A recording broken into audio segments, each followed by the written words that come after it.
भारत में जब से नरेंद्र मोदी सरकार आई है तभी से पीओके यानी कि पाकिस्तान ऑक्यूपाइड कश्मीर को फिर से भारत में मिलाने की समय समय पर बात की जा रही है। धारा 370 हटाने के पूर्व भारत सरकार ने पाकिस्तान ऑक्यूपाइड कश्मीर का नाम बदलकर पाकिस्तान ऑक्यूपाइड जम्मू एंड कश्मीर कर दिया था और इसके एक हिस्से को लद्दाख का हिस्सा माना गया है। जबकि भारत ने जम्मू एंड कश्मीर राज्य विधानसभा में पीओके के लिए 24 सीटें और संसद में 7 सीटें रिजर्व रखी है। तो दोस्तों, आज हम इस वीडियो में कश्मीर के इतिहास के बारे में बात करेंगे। कहते हैं कि गिलगित बाल्टिस्तान मिलने के बाद महाराजा हरि सिंह को स्थानीय कमांडर कर्नल मिर्जा हसन खान के विद्रोह का सामना करना पड़ा था। खान ने 2 नवंबर 1947 को गिलगित बाल्टिस्तान की आज़ादी का ऐलान कर दिया। हालांकि इससे 2 दिन पहले 31 अक्टूबर को हरि सिंह ने रियासत के भारत में विलय को मंजूरी दे दी थी। इसके साथ ही यह भारत का अभिन्न हिस्सा भी बन गया था। इसके 21 दिन के बाद पाकिस्तान की सेना ने कबालियों के साथ मिलकर हमला किया और इस क्षेत्र पर कब्जा कर लिया। कब्जे में गिलगित बाल्टिस्तान के अलावा जम्मू का भी हिस्सा शामिल था। इस संपूर्ण भूभाग को पाकिस्तान आज़ाद कश्मीर कहने लगा, जबकि भारत इसे गुलाम कश्मीर मानता है। इसे सिर्फ कश्मीर कहना ठीक नहीं है क्योंकि इसमें जम्मू के भी हिस्से शामिल है। अब जानते हैं कि पाकिस्तान ने पीओके के टुकड़े कैसे करके रखे हैं। साल 1962 में भारत और जब चाइना का युद्ध चल रहा था तो चाइना ने लद्दाख के कुछ हिस्से पर अपना कब्जा कर लिया, जिसे आज अक्साई चीन कहते हैं। हालांकि कुछ इसे गिलगित बाल्टिस्तान का ही हिस्सा मानते हैं। फिर मार्च 1963 में पाकिस्तान ने पीओके के गिलगित बाल्टिस्तान वाले हिस्से में से एक इलाका चाइना को गिफ्ट कर दिया। यह करीब 1900 वर्ग मील से भी कुछ ज़्यादा था। चाइना को गिफ्ट देने के बाद पाकिस्तान ने 2009 में बचे हुए पीओके के 2 टुकड़े कर दिए। एक का नाम रहा गिलगित बाल्टिस्तान तो दूसरे का नाम रहा आज़ाद कश्मीर। यह आज़ाद कश्मीर दरअसल जम्मू का ही एक हिस्सा है। गिफ्टेड चाइना, अक्साई चीन, गिलगित बाल्टिस्तान और भारत प्रशासित कश्मीर के बीच एक हिस्सा है जिसे सियाचिन ग्लेशियर कहते हैं। उस पर भारत का ही अधिकार है, वह भी कश्मीर का ही एक हिस्सा है।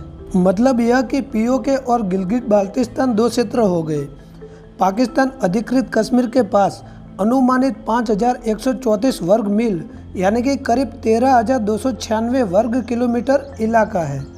मुजफ्फराबाद इसकी राजधानी है और इसमें 10 जिले हैं। वहीं गिलगित बाल्टिस्तान में 28,174 वर्ग मील यानी करीब 72,970 वर्ग किलोमीटर इलाका है। गिलगित बाल्टिस्तान में से 10 जिले हैं। इसकी राजधानी गिलगित है।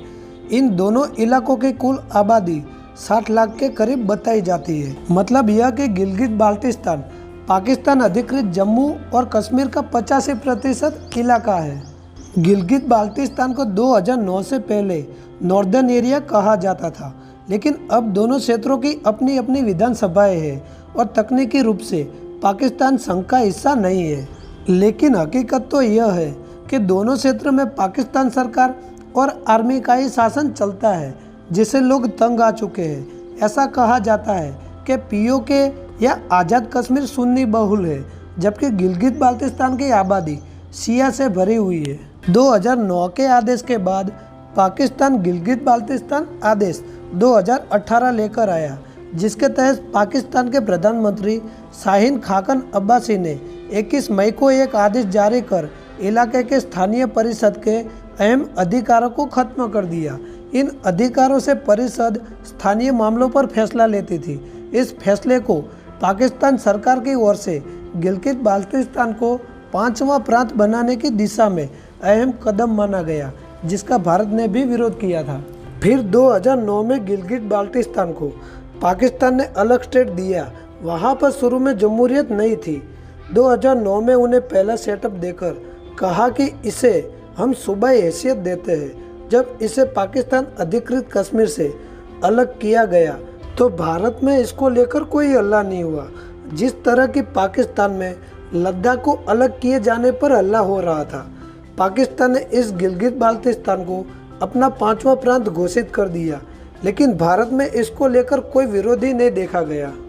UN 2 रेगुलेशन 1948 और 1949 के अनुसार इस एरिया पर किसी का भी अधिकार तब तक साबित नहीं होता जब तक कि वहां पर से पाकिस्तान की सेना नहीं हटती है और वहां पर जनमन संग्रह नहीं होता है।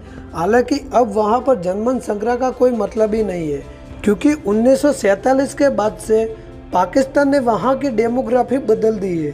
दूसरा, 1972 के शिमला का भी पाकिस्तान ने उल्लंघन करके उसे पाकिस्तान का एक अलग प्रांत बनाने का कार्य किया है। अप्रैल 1949 तक गिलगित बाल्टिस्तान पाकिस्तान के कब्जे वाले कश्मीर का हिस्सा माना जाता था, लेकिन 28 अप्रैल 1949 को पाकिस्तान के कब्जे वाले कश्मीर के सरकार के साथ एक समझौता हुआ, जिसके तहत गिलगित के मामलों को सीधे पाकिस्तान की संघीय सरकार के अधीन कर दिया गया। इस पर ब्रिटेन की कंजर्वेटिव पार्टी के सांसद बॉब ब्लैकमेल की ओर से ब्रिटिश संसद में पेश प्रस्ताव में कहा गया कि पाकिस्तान ने गिलगित बाल्टिस्तान पर अवैध कब्जा कर रखा है, यह क्षेत्र उसका है ही नहीं। इससे पहले भारत भी कह चुका है कि पीओके और गिलगित बाल्टिस्तान पर पाकिस्तान कब्जा अवैध है और उसे खाली करना ही होगा। पाकिस्तान ने गिलगित बाल्टिस्तान से कश्मीरियों को लगभग बाहर खदेड़ दिया है। गिलगित बाल्टिस्तान में 1947 से लेकर 48 में बहुसंख्यक आबादी कश्मीरी शिया थी, लेकिन धीरे धीरे वहां पर उन्हें अल्पसंख्यक किया गया। खासकर सूफी और शियाओं के लिए यह जगह नर्क बन गई है। ऐसा करके पाकिस्तान ने कश्मीर मुद्दे को हल करने के सारे रास्ते खुद ही बंद कर दिए। साथ ही उसने जो कश्मीरियों को आज़ाद कश्मीर का सपना दिखाया था वह भी अब झूठा साबित हो गया है। मतलब यह कि उसने पीओके और भारतीय कश्मीरियों की जिंदगी खुद ही बर्बाद की है। गिलगित बाल्टिस्तान की डेमोग्राफी में बदलाव की कोशिश को स्टेट ऑब्जेक्ट ऑर्डिनेंस का उल्लंघन माना गया है, लेकिन इस पर कोई एक्शन ही नहीं लिया गया। गिलगित बाल्टिस्तान का जो खेल खेला गया है उसके पीछे चाइना की चाल है। चाइना इस क्षेत्र में एक कॉरिडोर बना चुका है जिसे वह ग्वादर पोर्ट से जोड़ेगा। इसे चाइना पाकिस्तान इकोनॉमिक कॉरिडोर कहा जाता है। इससे सिर्फ चाइना को ही फायदा होगा। चाइना नहीं चाहता कि एक विवादित क्षेत्र पर यह सिपेक बनाए, इसलिए पाकिस्तान ने उसे अपना 5वां प्रांत बनाकर चाइना को खुश कर दिया। पाकिस्तान अब चाइना के कर्ज में डूब गया है। यहाँ पर जब भी लोग चीन की गतिविधियों का विरोध करते हैं तो पाकिस्तान की सेना उसे कुचल देती है। उन पर आतंकवाद रोधी कानून लगाया जाता है।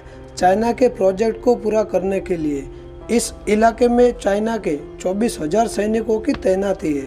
बाल्टिस्तान में सितंबर 2009 से पाकिस्तान के साथ एक समझौते के तहत चीन एक बड़ी ऊर्जा परियोजना लगा रहा है, कॉरिडोर बना रहा है और बड़े पैमाने पर यहाँ के प्राकृतिक साधनों का उपयोग कर रहा है।